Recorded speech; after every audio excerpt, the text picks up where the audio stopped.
The time has come, the walrus said. We don't get any new weapons, unfortunately. We don't acquire all the Mega Man 2 power-ups. Let's go after Sparkman stage. Alright, now we are required to use... Actually, before we head up there, I'm going to deal with him with the magnet. And we are required to use the Rush Coil right at the start. Surprised we didn't have more instances like this in the base levels, seeing as how we had it from the very beginning. Single conveyor belts, platforms we gotta go on. Very tricky, you gotta make sure to keep jumping as you're going through those. Oh, this guy got me a hit. Oh, we got an extra life apparently. I just heard the cue, but I didn't even see that. Alright, if it isn't Metal Man himself. Unfortunately, we don't have the Metal Blade to deal with him like he's nothing like we did in the last game's rematch with him. But we do have the Magnet Missile, which is somewhat effective against him. And there's no conveyor belts pushing us through the whole stage like there were in the last time. So, very simple fight. Metal Man, he's kind of weak when you think about it. The only real issues he had before was he had the conveyor belt, and you didn't have his biggest weakness when you first fought him, because you couldn't. Got some spikes we're falling through here. It was kind of weird how originally it was just an empty fall, and they filled it up with spikes now to make it a bit more unique. You can destroy these bricks with your own ammo, of course. If you couldn't, then they would just block your path eventually and you'd be trapped, but most of the time you can just wait for one and then go immediately to the next. Now, Quickman is equally weak to both the Gemini Laser and the Search Snake. I don't know which one is better to use against him. I'm going to use the Gemini Laser because he does a lot of jumping around the whole stage, so possibly bouncing this off of the wall could work effectively against him.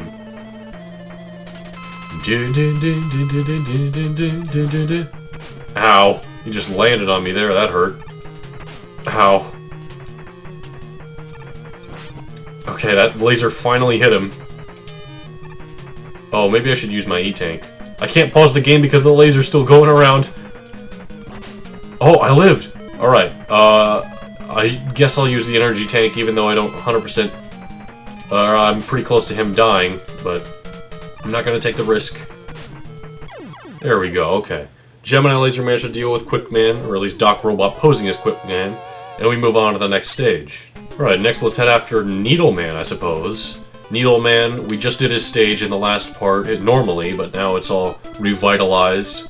And seeing as how those needle enemies are returning, I'm going to get out the Gemini Laser so I can deal with them very quickly and very efficiently. Oh, what do I do? Okay. I wasn't sure what to do there. Okay, up there we have an extra life, which we might be able to drop down from the higher area, but I'm just going to go ahead and use the Rush Jet to get up there super quick. Grab the item. Because we do have to use the Rush Jet anyway in order to... Well, no, you can use the Rush Coil if you want. Which I suppose... It's a bit of a less useful item, so I might as well go for that instead.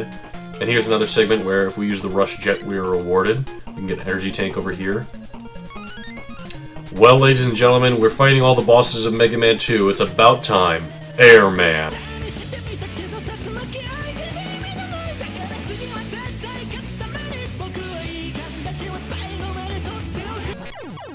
Anyway, that's the end of Doc Robot Airman. Let's move on. This is the first time I've used the Spark Shock, I realize. It's not an amazing weapon, it's just shooting a spark. I never found much use for it. This is a segment where I like to get ammo for the Rush Jet, because, as you can see, it is somewhat required.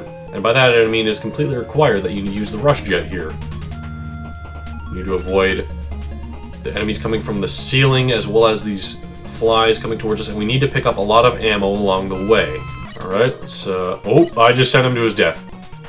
Oh, it's a giant one of these guys. And, he shoots little ones, as you can see.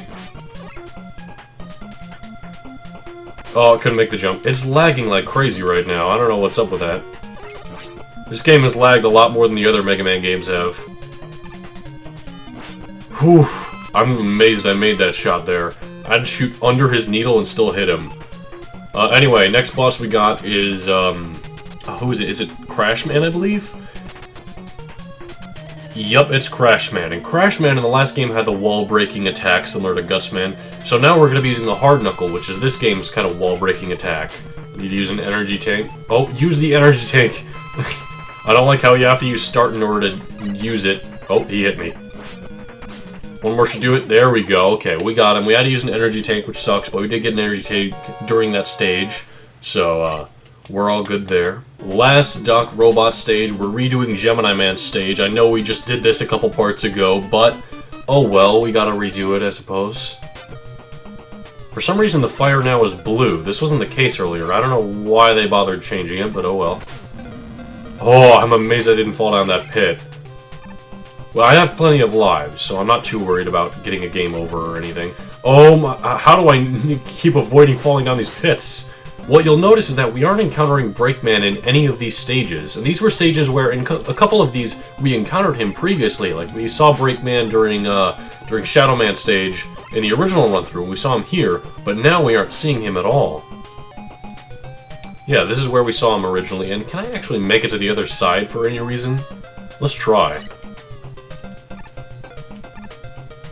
Okay, I made it, but there's nothing over here. Oh well. I'm gonna try to take an upper path here by just destroying these ones and going up here like so. Okay, that served zero purpose, but oh no, it got me a life. See, I knew that was gonna happen, that's why I went up there. Next up we got Flashman himself. How you doing, Flashman? He's weak to the needle cannon, which is kind of a callback to how he had the attack where he would do a rapid-fire pellet shot once he would freeze you in time. Now we're doing a rapid-fire attack against him. There we go, okay, not too hard at all, and they usually, almost always, I'm pretty sure, give you a big health upgrade after you beat the boss, although it appears they aren't giving me that right now. I spoke too soon. This part's actually kind of easier solely because it doesn't have the dragonflies circling around the screen and hitting us exactly where we are on the screen. You can also very much make it through without the Rush Marine. You can just use your jump height and the water physics in order to make it through. And would you look at that, a boss door underwater. Not to mention we've done every Robot Master from Mega Man 2 except Bubble Man. I wonder who this could be. Well, if it isn't Bubble Man, one of the easiest Robot Masters in history, let's go ahead and face him with the Shadow Blade, just like how we dealt with him with the Metal Blade, only now it's a slightly less good weapon. Whoops, jumped right into him. Alright, that's one way to do a boss fight. Moving on. Wow, that was interesting.